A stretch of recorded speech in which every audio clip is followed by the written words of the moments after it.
pick my brain about good puns or something, I guess. There's Rakan there. I know you're a Rakan connoisseur. I used to be really good at Rakan, and then I left the game for a while, and now... And he couldn't actually stream with GX at the time. Doesn't mean that Isma didn't practice at all, but just not at that team level.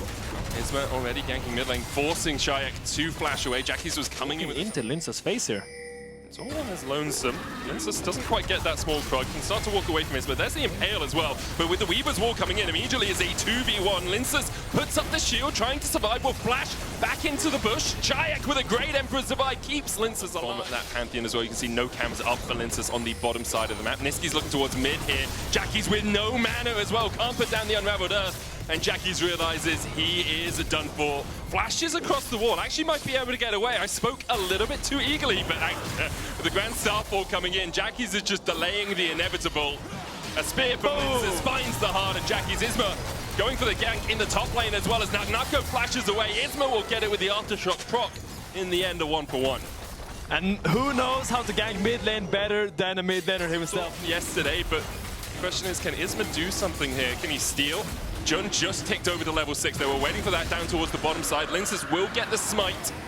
And Jun, oh, he pops the quickness into the Impale. They're going for Nisqy. He's only 5 still. True Shot Barrage will connect. Nisqy has no flash and he's knocked back. Noah takes the kill. Yeah, sneaky ward put by Jun actually manages to scout out that dragon being done. So even though they were late on the dragon, it's very hard to outsmite the Pantheon with the Q, execute, and the smite. But in the end, they get a little bit of trade back and we get a good flash from Czajek, and immediately Jun knocked under the tower. Can't dance his way out of that one. Lot flashes in.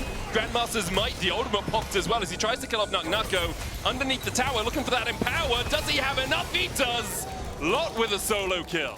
Yeah, he's just such a big item that he has the Sheen by Lot, helping him in the 1v1. Smart move all around by Lot. Nisqy's still only level 5 here. Really wants that Unbreakable Will because he's on the wrong side of a Weaver's Wall, going to get knocked up by Jun. Unraveled Earth coming down as well. Nisqy, I mean, he's sidestepping as much as he wants, but there's nowhere for him to go. Turned into Beefburger. While he was walking in the spot while his whole team was in here way too early, and that ends up means he gets chunked. Got caught out. Czajek caught out as well with the quickness. Will have to dash away, but that's the Emperor's Divide down as well. A little bit greedy from Vitality to step forward into that tri-bush when, I mean, Nisqy's on the top side, you're not contesting the dragon anyway. Yeah, and here we see a little bit of the disconnect between Lyncas and Nisqy. Lyncas was doing his camp, doing his Gromp. Ultimate's burnt. Lot is here again. He's dropping so much bot waves here. Look, now Nako is moving up, and the Herald is so healthy. If Lyncas doesn't die here, that means that Vitality is actually going to be able to contest this. Right, Lyncas flashes away, Nisqy dies for it. As you say, they're still pushing towards that. Noah, 760 his advantage. He's already at 2 items, whereas Carzzy is falling a little short of that. Isma going in, looking for Lyncas, will be stunned up. Nisqy's coming around the side as well. Seismic Shove on Lyncas isn't going to do too much, but Nisqy jumps through the Unraveled Earth, so he's immediately stunned. Flash forward, here's the quickness. Nako with a good flank position. Nisqy almost falling already. Drops down to 100 HP, killed off by Jackie's in the end. Carzzy jumping in onto Jackie's, but Carzzy is dead. Nako doing so much work here, and Noah arrives a little too late. Nako with another. Lyncas falling lower. Noah having to flash across the wall. Now Nako's still on the chase, but can't get close enough. So many summoners out, and Vitality just taking so much command in this game.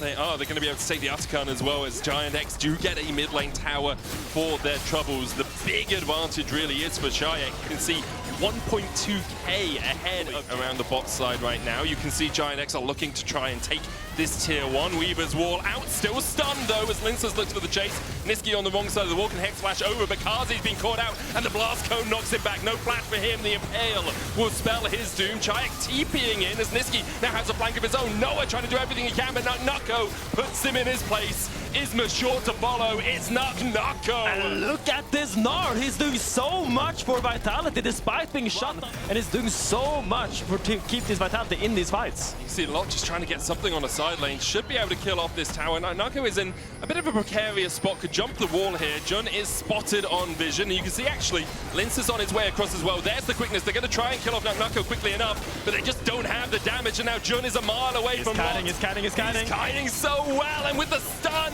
from the Pantheon, Nako still stands. He can't keep getting away with it. Oh my god, Nako, he's just Pull dancing. down Nako's the same. Noah's is a mile away, as is Jun's, but Jun has a flank position here and the quickness. This looks good for GX. I think here they're getting pushed off so much and they're so split. Carzzy caught, the quickness going in as well, only onto 2. There's not much damage here from GIANTX to follow up, and Carzzy's still standing. Isma falling lower, and Carzzy's still standing. Czajek goes in and shuffles them all back into the waiting arms of Vitality. GIANTX saw the engage, but they just didn't have the damage to follow it up. It's a triple for Nako, whack-wacko. Go GIANTX as Vitality get the clean ace. And he's gnarly with it. The setup doesn't matter when, and then the shuffle comes out, and it's just beautiful by Vitality. Nako cleaning up Jackis here at the end. I thought they would give him the quarter kill, but in the end, he's just a top laner. He doesn't deserve. Can we defend this mid or 2, or can we defend top? And it looks like they can do neither. Nako is just unstoppable in that top lane. Nisqy almost caught with the impale, but the chain of corruption going back in. You can see Isma goes pop.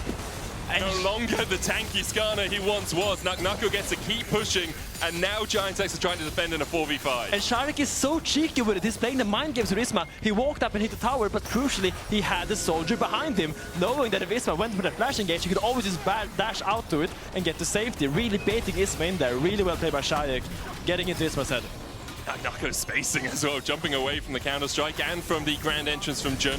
Vitality playing 3 lanes as the Nako jumps in as the Mega Gnar was popped, didn't go for the ultimate, but 2 inhibitors already down from this push, and a minute 30 still left on the Baron for Vitality. This game has exploded. Yeah, and Lyncas is key split push because he has that man drop. He can just play on bot lane, get that wave in while his team is pressuring the base. Look at this, all waves are crashing at the same time.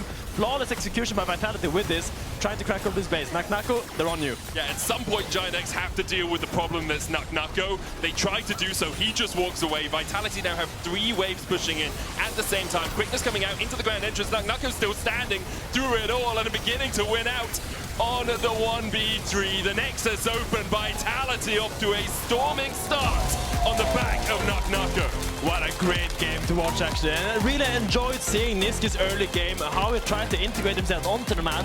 You can see how it can work. You can also see how he's a little bit rough around the edges, but I really like what we saw. A lot of proactivity from Vitality and a lot of soul in that team. Yeah, we had some Nest quick and some Nest quickly running it down in that game, but as you can see, in the end, it was Vitality who were able to come out on top. Credit to Czajek as well. We talked a lot about Nako, obviously, because of how far behind he was and how he was able to get back in.